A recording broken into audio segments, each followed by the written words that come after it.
Alright guys, I hope you're all doing well, and welcome to this community showdown. It's going to be the Tomb Kings led by Renegade Moose facing off against the Vampire Coast, who shall be helmed by Scrambled Egg Special here on the Celestial Lake. And it is going to be a clash of the Titans. We do have the Arrow Titan facing off against the Gallows Giant. Look at that. The Flamethrower Colossus. Should be quite a bit of fun. Now, for the Tomb Kings build, it is going to be somewhat wide. A lot of Skeleton Spears with a couple Nehekar Warriors for the DPS and a lot of Archers. So, baseline Archers have always been super good against Coast. They outtrade the handguns. They are really good against Bombers, good against Deckhand Mobs, solid against Mourngulls, basically good against most of the roster with the exception of maybe the big Armored Crabs. But even then, they're not terrible, right?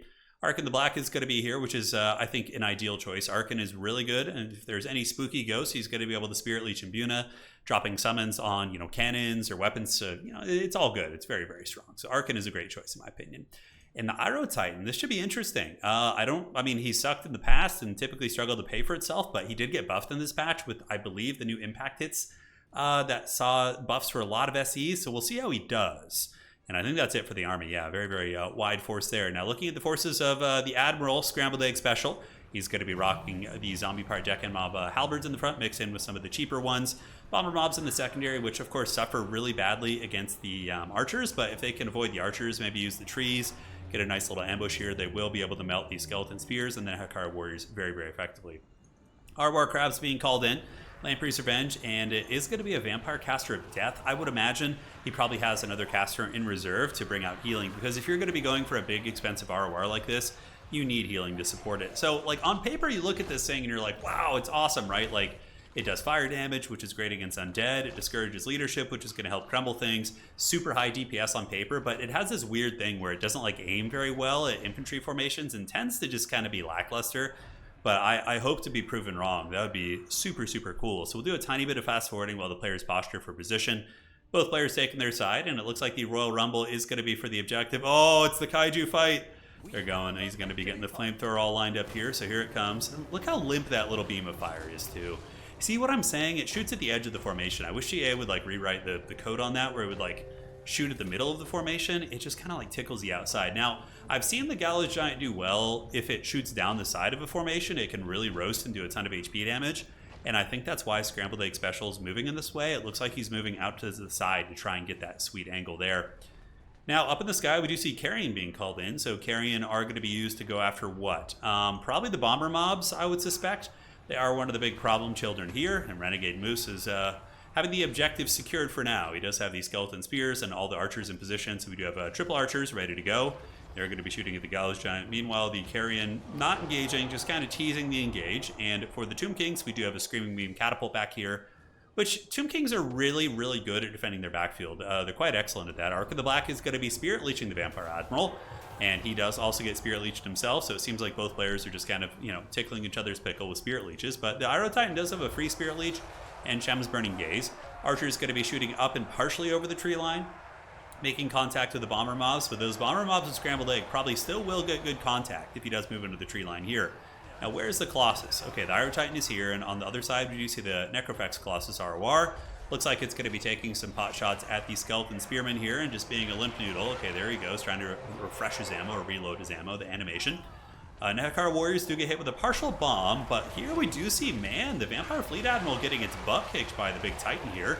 Titan going to be battling Lamprey's Revenge and a multitude of other chaff units here, and it does hit hard in melee. The Colossus ROR, the Gallows Giant, tends to really not hit things well in melee, which it should. Whereas the Colossus, or the Colossus here, the Arrow Titan, God, I'm getting all these kaijus confused, but he typically can connect okay in melee if he is in contact there.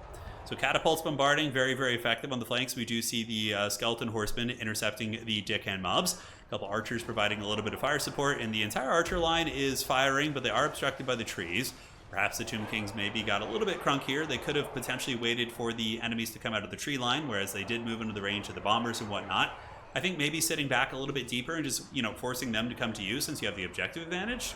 It's a close game right now. It's very, very close. And we do see the Skeleton Chariots. Chariots did get buffed in this patch also, and are very good at clearing out Deckhand Mobs and those type of units.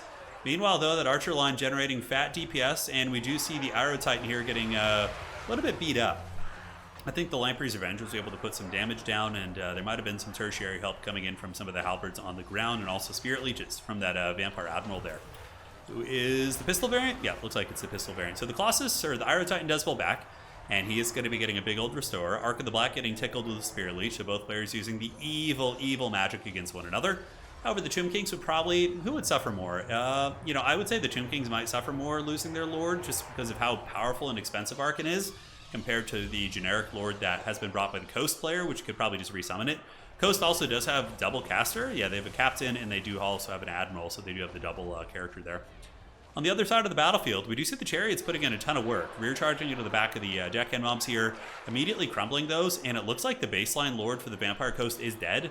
So the Admiral did die, but the Captain is still alive, and it was a double Spirit Leech build coming in from Scrambled Egg Special. I suspect that he would bring a Vampire Caster as a second caster to, counter any sort of DPS like this, and maybe keep his Gallows Giant alive, but, we'll see. Gallows Giant about 400 value so far, and it is going to be shooting into, let's see. Okay, it shoots in there and does, really limp damage. I'm always so disappointed by that thing. It's such a cool idea, but it just never gets her done. So Skeleton Chariots, though, downside is they don't have the best mass. They do get trapped up on the Halberds.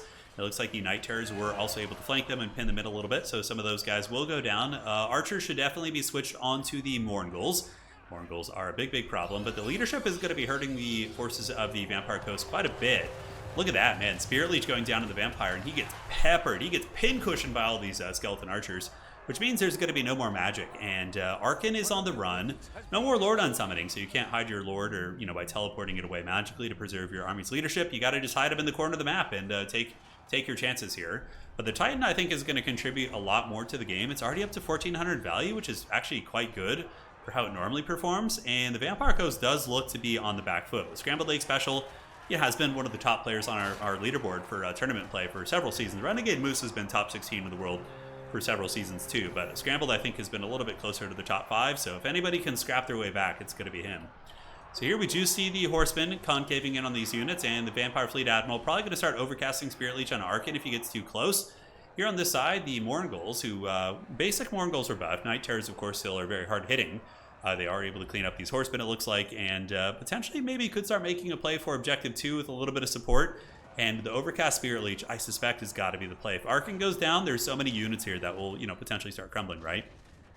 So Scrambled Egg does have the Lamprey's Revenge and the Gallows Giant. Gallows Giant's still very healthy. I'd love to see the Godzilla King Kong fight. These archers are running a little bit low on ammo, so there could be a bit of a momentum shift. Nahakar Warrior's going to be surging forward to try and intercept here to buy a little bit of time for the archers to lay down some DPS. But they're going to get smashed up by these crabs pretty damn hard. Lamprey's Revenge, one of the better RORs in the game, in my opinion. They're going to be moving in on those Nahakar Warriors. And the Gallows Giant, okay, that was some of the better damage we've seen from the Gallows Giant this game. It does have 263 kills, and it does lead to crumbling, so arguably they're, kind of paying for itself in a way.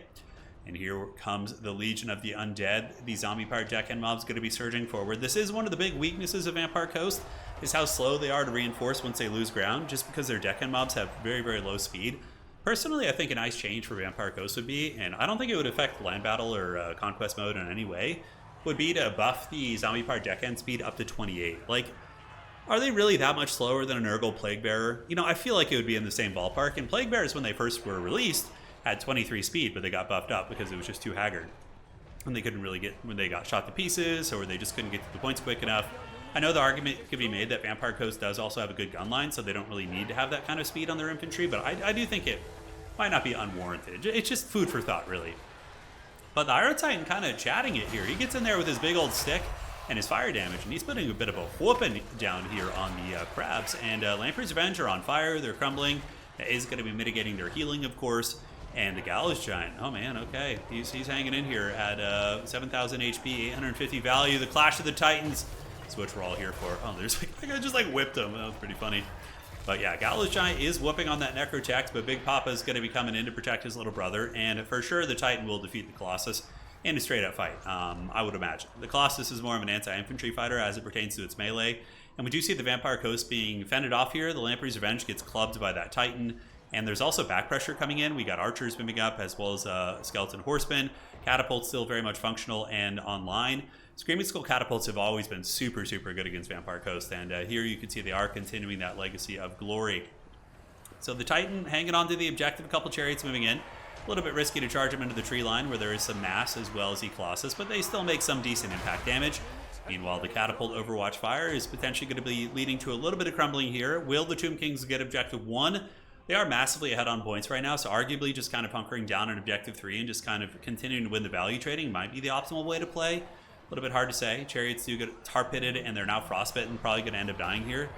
These Morgul's, the Night Terrors, they do have frostbite, which is very, very strong. So, yeah, definitely the Chariots are going to need to be very aggressively micro to that situation. Now, did Ark in the Black get Spirit Leech killed at some point? I have a feeling he did. Let's look at the leadership. He did. So Overcasted Spirit Leech was able to get him. So that does give Scrambled Egg Special a bit of a leadership buff here. Or not buff, but a leadership advantage against his opponent. Here we do see the Horsemen flanking around the side. Where are they going to be going? Could rear charge in here. A couple of Chariots trying to get away from the Night Terrors, but Night Terrors an excellent hunting unit, and they are going to keep pace and keep hammering these Chariots down. 3,800 HP. They do get a nice little flank charge into those halberds right there. Carrion being called in. Archers are out of ammunition. Could use them as a capture weight tool, maybe just like park them over here, or you could unsummon them if you want like a partial refund. Don't really know what the right play is here, but a lot of Spirit Leeches going down this game. But here comes the Titan and the Colossus, the Kaiju fight round 2. As Scrambled Egg Special fights to get back in this game. Will the Colossus make me eat my words? Will it get its value back this game? Oh, he's going for the ankle pick right there, going for the trip. Trying to laser beam off his ankle, but doesn't that happen in the trailer?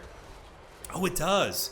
In the Immortal Empire's trailer, there's a scene where the Tomb Kings and the Vampire Coast are fighting, and the Colossus like laser beams the leg off. I'm so sorry, I'm getting those. Just the brain, it's all over the place. The Titan laser beams off the Colossus's leg in the trailer. Yeah, pretty epic. But overall, I do think that Tomb Kings are in a slightly favored position. It's certainly a game that could still flip. Scrambled Egg does have the leadership advantage. He's got some depth guard polearms out. But Tomb Kings might have the opportunity to hunker down on their back objective here. But Scrambled Egg is already on top of that. He's pushing, okay, maybe he's going to be able to get back in this. A couple spears are cruising up, and the Tomb Kings are hanging on to the point. Will the Colossus anchor this one down? Find out on today's episode of Dragon Ball Z. Looking at the value of the Gallows Giant. Probably about 1,300 right now. Yeah, about 1,350, so that's not bad. And here we see the big Titan is going to be rocking 2,100. So the Titan certainly winning that duel, but will it win the war is the question. Tomb King suddenly looking a little bit bare bones. Although we do see Ark in the Black coming back in, that's not bad, because what he can do right now is drop the Tomb Blade of Ark in to block these guys from getting to the objective, which there it goes. A little bit preemptive, maybe could have dropped that a little bit further up, but even still, Scrambled Egg Special is going to be scattering his units. You can see he's moving side to side to try and get around this, and Tomb Kings are just going to Helm's Deep on their back objective, which of course is what we saw coming from a million miles away. Renegade Moose with 750 supplies. What is he going to be calling in here? I'm curious. Probably just maybe a Nahakar Warrior, maybe some Nahakar Horsemen. He needs something that can clear out all of these units. And now we see the Deck Dropper Bombers. Oh man, what good timing. Once we do see Renegade Moose lose the aerial fight, we see the Bombers come in with a little bit of Fellbat support, and the Bombers are so good at clearing out skeleton units. So Carrion being called in, Nahakar Warriors as expected. On the backside, we do see the Titan is going to fall. The Depth Guard polearms were able to get in there, and down he goes. You had an epic run, buddy. You did awesome. Hold your head up high. So he tried his best. He probably got about 2,300 value before going down, which was awesome. And the Gallows Giant, though, he's still alive. You know, he could accrue value from a distance, and more powder going down as well. Going to be replenishing some of the ammunition. Tomb King's in a very dangerous situation here. Looks like they are going to lose the objective just barely. They're holding on to it. And that is going to be a Spirit Leech on the Night Terrors there. And the Skeleton Spears do, of course, have expendable capture weight. So their capture weight is going to be a little bit limp. And the objective is being held on to, is it? I think it's flipped. Let's go ahead and check here. Yeah, Vampire Coast has gotten the objective. Skeleton Horsemen did arrive a little bit late. Nahakar Warriors will have full capture weight. And Tomb Kings could still win this, but they need to get this objective back extremely soon. There cannot be any waiting around. And Scrambled Egg just... I mean, it looked like the game was over earlier, honestly, right? It looked like the Tomb Kings were in a very commanding position, but Scrambled Egg, you know, somehow he found a way. Bomber mobs here getting really, really good value. Capture weight does favor the Tomb Kings. They're going to need to get this soon-ish. I guess they probably have another minute or two before they need to get it back, like, urgently. Ark of the Black fighting it out, but he is fighting those halberds, and he's going to realize it's too much because the Depth Guard will be coming over, the Admiral, as well as the Night Terror. So GG, well played. What a great match between those two players, and shout out to our boy Renegade Moose for sending it a loss. Not a lot of folks do that. Certainly takes a little bit of, you know, you gotta, I mean, he's got his ego in check. Great guy there. So 2,600. Archers did fine. I feel like it was a mistake advancing up, like, and engaging them in the forest. He could have, like, sat back, and I think his archers could have accrued more value for sure. But overall, Renegade Moose played a great game. Really cool off-meta builds by both players. Scrambled Egg usually plays He's like a top player who also plays off-meta factions and off-meta builds too, which makes him very fun to watch. 1400 there, not bad. You know, didn't do terribly, and he lived the entire game. Night Terrors were a big menace, and overall, the Spirit Leeching was sad. All right, guys, take care of yourselves. Wait, does he have 3 casters? So he's got a Spirit Leech caster, a Spirit Leech caster, and a Gunnery Wight. Okay, so that was just the ammo replenishing dude. All right, that's it. Take care of yourselves, and well played to these mighty gentlemen. And once again, shout out to Renegade Moose for sending in an L. Take care, and see you guys next time.